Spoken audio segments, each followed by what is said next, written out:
अस्सलाम वालेकुम नाजरीन। अमेरिका बदतरीन हालात में भी चीन के ख़िलाफ़ अपनी सर्द जंग को तेज़ी दे रहा है। एक बहुत अहम मीडिया रिपोर्ट के मुताबिक अमेरिका G7 कॉन्फ्रेंस जल्द अज जल्द तलब करने का ख्वाहिशमंद है। याद रखिए कि ये G7 जो है वो ये पैंडेमिक की वजह से सितंबर तक पोस्टपोन हो गई थी, लेकिन अभी तक इसकी अगली तारीख नहीं मिल रही, क्योंकि दुनिया की पोजीशन ऐसी बन गई है कि चीज़ें अनप्रडिक्टेबल हैं, पता नहीं क्या से क्या हो जाए। इसलिए कोई भी इसका जो मेंबर मुल्क है वो पूरी कुव्वत से वहाँ पे शिरकत के लिए अभी रज़ामंद दिखाई नहीं दे रहा, और मामलात भी ऐसे बिगड़े हुए हैं। आपको पता है कि फिर ये है कि ये कॉन्फ्रेंस बड़ी अनप्रडिक्टेबल है, पता नहीं इसमें अब जो जिस तरह के दुनिया के हालात हैं, जिस तरह की पोजीशन बनी हुई है, जो चाइना और लद्दाख की लड़ाई, अब सबसे बड़ी है पैंडेमिक जो है, और फिर इसके बाद अब जो अमेरिका के हालात चल रहे हैं, तो पता नहीं क्या से क्या हो जाए। इसलिए अभी लोग जो है ना, जो इसके मेंबर ममालिक हैं, वो इस नतीजे पर नहीं पहुंच सके कि वो यहाँ क्या बात करेंगे, क्या नहीं करेंगे, कैसी आगे प्लानिंग करेंगे, क्योंकि ज़रा चीज़ों का जो मंजरनामा होता है, इसका पेश मंज़र और पस मंज़र जो सामने रख कर ही बड़े लोग ये जो होती हैं बड़ी बड़ी कॉन्फ्रेंस में बात की जाती है। अच्छा, मज़ेदारी आपकी ये है कि सदर ट्रंप की तरफ से G7 की इस कॉन्फ्रेंस का जो एजेंडा है वो दिया जा रहा है जी, फ्यूचर ऑफ चाइना। अब आप देखें कि इस एजेंडे में ही शरारत आपको दिखाई दे देगी। और ये जो है इसमें जनाब जो G7 नॉन ग्रुप्स हैं ना, लेकिन इन्फ्लुएंस हैं दुनिया में, जो उनको भी बतौर ऑब्जर्वर तलब किया जा रहा है। अच्छा, इनमें तुरफा तमाशा मुलाजा फरमाएं, यानी तकब्बर की इंतहा देखें इस अल्लाह के बंदे की, इसकी ट्रंप की। ये रूस को इसमें बतौर ऑब्जर्वर वो शामिल करना का ख्वाहिशमंद है। आपको याद है ना, 2014 में इन्होंने रूस को निकाल दिया था इससे, G7 से कुछ पाबंदियाँ लगा दी थी वो रूस पे, और इसके बाद से जो है वो इसको बतौर ऑब्जर्वर बुलाते हैं। तो रूस इसे अपनी तौहीन समझता है कि वो बतौर ऑब्जर्वर इसमें शामिल हो। अच्छा, सबसे बड़ी बात यह है कि रूस एक ऐसे एजेंडे पे जो जहाँ चाइना का फ्यूचर डिस्कस किया जा रहा हो, और डिस्कस करवाने वाला भी अमेरिका हो और उसके हलीफ यूरोपीय ममालिक हों, उसका दिमाग तो ख़राब नहीं हुआ कि वो चीन से अपने ताल्लुकात ख़राब करने के लिए इसमें शिरकत करे और बतौर ऑब्जर्वर करे।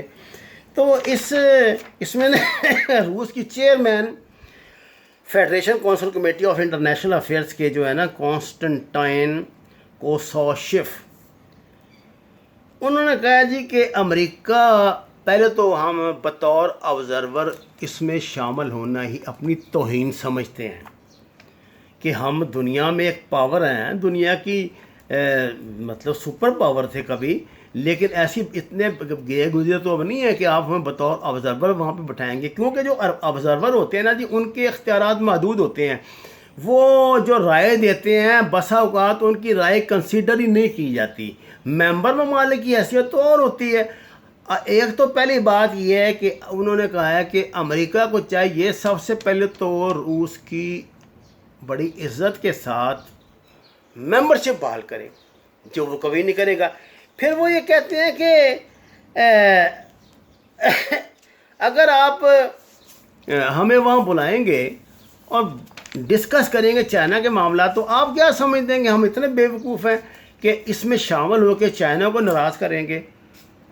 हम एक काम सिर्फ कर सकते हैं, वो भी उस सूरत में अगर हमें आप बताओ हमें मेंबर का स्टेटस दें, तो हम चीन और अमेरिका के दरमियान सहूलतकार बन सकते हैं। اب یہ ایک الگ، یہ کبھی بھی صدر ٹرمپ کو یہ بات منظور نہیں ہوگی۔ اچھا پھر وہ یہ ہے کہ جو وہ روس کہتے ہیں جو اس وقت کولڈ وار چل رہی ہے نا چین اور امریکہ کے درمیان، جس کو امریکہ اب نقطۂ عروج تک اپنی انتہا تک لے جانا چاہتا ہے، بھلے اس میں پوری دنیا تباہ و برباد ہو جائے، اور لیکن وہ وہی واپس کولڈ وار کا دور واپس لے آیا، وہ جو 60 والا دور تھا، 50 والا دور تھا، جب ایسٹرن یورپ اور ویسٹ کے ممالک کے درمیان یہ کولڈ وار چل رہی تھی، جب KGB اور CIA کے کارنامے آپ دیکھا کرتے ہو، یہ جو فلمیں آپ 007 ٹائپ قسم کی دیکھتے ہیں نا، یہ اس زمانے کی اس صورتحال کے پس منظر میں بنی ہوئی فلمیں ہیں۔ ناظرین کرام،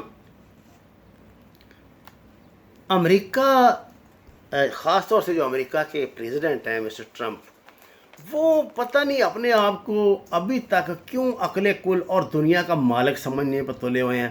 وہ یہ بات یا تو تاریخ سے ان کا کوئی شغف نہیں رہا، یا پھر وہ یہ سمجھتے ہیں کہ جو امریکہ کوئی ایسی ناقابل تسخیر کوئی قوت بن گئی ہے جو شاید رہتی ہے جب تک دنیا ہے، اسی طرح اس کا ڈنکا بجتا رہے گا، جب یہ سب ممکن نہیں۔ دنیا کی قدیم ترین تاریخیں، قدیم ترین تہذیبیں جو دفن ہو گئیں، جن کی ہم مثالیں دیتے ہیں، جن کی مذہبی کتب میں مثالیں ہیں، قرآن کی مثالیں ہیں، یہ میساڈونیا تھا، میساچوسٹس ہے، یہ عراق کی تہذیب تھی، مصر کی تہذیب تھی، روم کی تہذیب تھی، یہ کھنڈرات جو بکھرے پڑے ہیں مہنجو داڑو کے اور دوسرے، یہ کیا سناتے ہیں؟ یا دنیا کو یہی تو بتاتے ہیں کہ کتنی کتنی بڑی تہذیبیں آباد تھیں اس دنیا میں، وقت کے ساتھ غرق ہو گئیں۔ وہ روسی سیکرٹری جنرل کہہ رہا ہے کہ یہ اتنا متکبر بندہ ہے کہ جب یہ ہمیں وہاں پہ بطور آبزرور بلا رہا ہے تو یہ بھی نہیں اس نے تکلف کیا کہ کم شام اور یوکرین کے معاملے میں ہمیں کچھ رعایت دے، اور ہمیں کوئی رعایت دے تاکہ مطلب کوئی ہمارے پاس جواز تو بنے نا اس میں شرکت کرنے کا۔ تو جواز ہی کوئی نہیں بن رہا تو ہم اس میں کیسے شرکت کر سکتے ہیں، اور وہ بھی بغیر کسی وجہ کے اپنے ہمسایہ کو ناراض کر کے۔ اس وقت چین اور روس کے جو تعلقات جا رہے ہیں وہ امریکہ کے لیے بہت بڑا خطرہ ہے۔ ابھی یہ امریکہ میں ہونے والے ہنگاموں کے بعد جو صورتحال سامنے آئی ہے، اور جس طرح دنیا اب آبزرو کر رہی ہے معاملات کو، ان معاملات میں لگتا ایسے ہے کہ اب امریکہ کے ہاتھ سے معاملات پھسل رہے ہیں، اس کے ہاتھ سے جیسے ریت ہوتی ہے نا مٹھی میں، تو ریت جیسے پھسلتی ہے نا، اس طرح معاملات پھسل رہے ہیں۔ اس خطے میں اس کا جو سب سے بڑا الائی ہے بزام خویش، اس کے مطابق وہ ہے انڈیا، حالانکہ انڈیا کسی کا الائی نہیں، یہ بھی غلط فہمی جلدی امریکہ کے دور ہو جائے گی۔ اچھا، اب وہ یہ سمجھتے ہیں کہ انڈیا پیچھے وہ ہوتا ہے نا، صدر ٹرمپ نے ایک بڑا داؤ کھیلا تھا کہ جو چائنا میں جو امریکن سرمایہ کار بیٹھا ہے، جن میں یہ ایپل ہے، جن میں جتنی جو دنیا کے بڑی بڑی امریکن انڈسٹری ہیں نا، وہ آپ کو ان کے دفاتر تو ہوں گے امریکہ میں، لیکن وہ کام سارا چائنا میں کر رہے ہیں، انہوں نے پروڈکشن اپنی ساری چائنا سے کرتے ہیں۔ ٹرمپ نے داؤ کھیلا تھا کہ وہ مودی سے کوئی بڑی گیم کرنے جا رہا تھا کہ ان کمپنیوں کو اس نے کہا کہ میں تم پہ ٹیکس ڈبل کر دوں گا، یہ کر دوں گا، وہ کر دوں گا، تم یہاں سے اپنے مشینیں اکھاڑو اور یہاں آ جاؤ انڈیا میں، جہاں میں تمہیں فلاں فلاں فلاں فلاں سہولتیں لے کے دوں گا۔ اس وقت ان کی بڑی بڑی باتیں کھل رہی تھی مودی نریندرا بھائی مودی کی بھی، کہ پتہ نہیں یہ دنیا کا میں اب اورا چائنا میں بننے لگا ہوں، ٹائیگر بننے لگا ہوں۔ لیکن وہ کمپنی کے مالکان جو ان کا دماغ تو خراب نہیں ہوا تھا، انہوں نے کہا جی ہم اپنا بزنس ختم کر دیں گے اس چور کے ملک میں، اور اس مطلب ہندوتوا کے پجاری کے ملک میں ہرگز نہیں جائیں گے۔ یاد رکھیے ناظرین کرام، ہیومن رائٹس بھی ایک بڑی وجہ ہوتی ہے۔ آج ہم دنیا میں اتنا کچھ کے باوجود کیوں بلیک میل ہو رہے ہیں کہ ہمیں انہوں نے فیٹف میں ڈالا ہوا ہے، اور دبئی تک کو انہوں نے فیٹف کی آبزرویشن لسٹ میں ڈال دیا۔ آپ کو پتہ ہے جس ملک کی انہوں نے معیشت کا بیڑا غرق کرنا ہونا، لیکن آپ نے دیکھا ہے کہ دنیا میں جتنا انسانیت کے خلاف کرائم انڈیا میں ہو رہا ہے، روئے زمین پر نہیں کہیں ہوا، انڈیا کو انہوں نے فیٹف میں ڈالا۔ इंडिया पे हालांकि अमेरिका के तमाम ह्यूमन राइट्स तंजीमें, अमेरिकन वजारत ख़ारजा, अमेरिकन वजारत दाखिला, ये इसकी हिंदुत्वा के ख़िलाफ़, ये इंडिया के कत्ल RSS पे पाबंदी लगा चुकी है, इनके पता नहीं कितनी जमातों में पाबंदी लगा चुकी है, और इनके ख़िलाफ़ बड़ी बड़ी करारदादें पेश की जा चुकी हैं, लेकिन उनको फैटफ में नहीं डाला इन्होंने, आज तक उनके बलबूते पे थे। अब इंडिया को तो मोडीज़ ने आज इसकी उसकी दो आदि कर दी है, समझिए उसकी हैसियत जो है, मैं ये टर्मिनोलॉजी नहीं इसकी आती मईशत की ज़्यादा, लेकिन मोडीज़ ने आज इसकी रेटिंग इंडिया की आधी कर दी है। 20 साल में पहली मरतबा ऐसा हुआ है। अब ज़रा देख लें, G7 के लिए अमेरिका की कोशिशें जो हैं वो नाकाम हो रही हैं। वो तो पहले अपने मेंबर नहीं इकट्ठे कर सकता, रूस को तो क्या लाएगा, और रूस ने जो अगर रूस ने आना भी है तो कितनी कड़ी शर्तें मुआयद कर रहा है। इसका इंडिया का बेड़ा गर्क पहले हो चुका है, और तालिबान की पोजीशन रोज़ बरोज़ मजबूत हो रही है।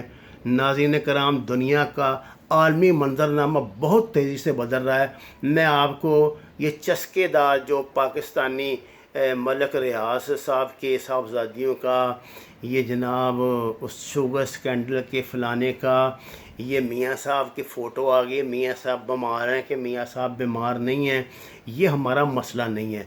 ये खेल तमाशा हमारा जो मेन स्ट्रीम मीडिया सिर्फ इसलिए लगाता है कि जो बात मैं आपको अब बता रहा हूँ इसकी तरफ आपकी तवज्जो ना जाए, आप अपने इर्द गिर्द होने वाली तब्दीलियों से बेखबर रहें, और जाहिलों की तरह इन बेगैरतों की आपस की लड़ाई का हिस्सा बन के इनका मजमा बढ़ाते रहें, इनकी रौनक बढ़ाते रहें। अल्लाह ताला हमें इस बुरे वक्त से बचाए। वमा अलैना इल्लल बलागुल मुबीन। दरख्वास्त है कुरान और नमाज को तर्जुमे के साथ जानिए। अपने घर में भले आपको एक गमले जितनी सहूलत मैसर हो, मेरी दरख्वास्त है कोई ना कोई सब्ज़ी ज़रूर काश्त करें। एक बड़ा ख़तरनाक कहत बड़ी तेज़ी से दुनिया को लपेट में ले रहा है। ये जो दज्जाली जो तरीक़ेकार इस्तेमाल हो रहे हैं, मैं इस पर आज एक सीरीज़ शुरू कर रहा हूँ, किस तरह ये लोग अब आपको पकड़ेंगे। तो उसके लिए बहुत ज़रूरत है कि हम ऑर्गेनिक सब्ज़ियाँ खुद पैदा करें। आपका बहुत शुक्रिया। हमारे चैनल को सब्सक्राइब कीजिए।